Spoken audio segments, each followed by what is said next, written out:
La grande révélation qui est appelée jusqu'au moment où elle sera dévoilée, le mystère, est représentée sous forme de type par les Lévites, l'église des premiers-nés, est en premier lieu ceci: Christ en personne, comme homme, établi héritier de toutes choses, afin qu'en lui, en tant qu'homme, demeure toute la plénitude de Dieu. Revenez à la lettre aux Colossiens, et lorsque vous y serez, que vous aurez lu le premier chapitre, puis le second, vous vous demanderez à présent quel est l'objet en vue, quelle est l'intention de l'apôtre, ou que veut dire le Saint-Esprit par ce qui est écrit ici.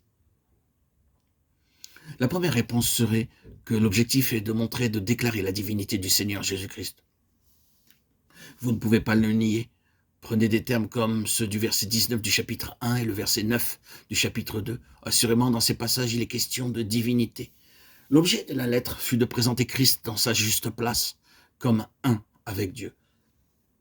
Pourtant, une fois que vous avez reconnu ceci, vous devez admettre qu'il y a un second point que l'apôtre cherche à faire valoir par les mêmes moyens, en montrant que même si Jésus-Christ était un seul avec Dieu et de la divinité même, il était aussi homme. Les mots mêmes que cela relevait du bon plaisir du Père, quand lui, sous une forme corporelle, habite la plénitude, implique l'incarnation.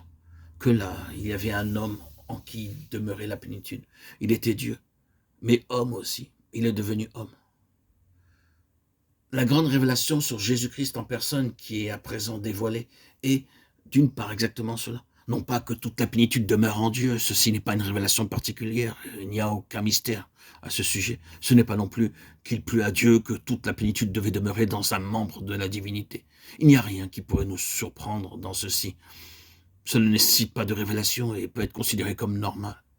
Mais le mystère de Christ est que par le bon plaisir du Père, la plénitude demeure en lui en tant qu'homme, que c'est dans un homme que Dieu a fait habiter la plénitude, qu'il est l'héritier de toutes choses. Lorsque nous soulignons et mettons l'accent sur le terme homme, nous touchons le cœur même du mystère et des conseils divins, et nous sommes ramenés à cette position dans laquelle, depuis l'éternité, dans ces conseils de la divinité, Dieu décida de se manifester universellement, de manière humaine, non pas sous sa forme de divinité nue, non pas en tant qu'esprit non incarné, car Dieu est un esprit, non pas dans le mouvement abstrait du sens spirituel intangible, invisible, non, non. C'était sous forme humaine, d'humanité, de la représentation intégrale de son intention. Et Jésus-Christ, l'incarnation est une chose merveilleuse, indicible, profonde, qui remonte au conseil éternel de Dieu. Quand nous commençons à penser à Christ comme le premier engendré, le seul Fils engendré, cela nous conduit bien au-delà de la profondeur que nous pouvons atteindre. Là, nous avançons en dehors du domaine de notre entendement.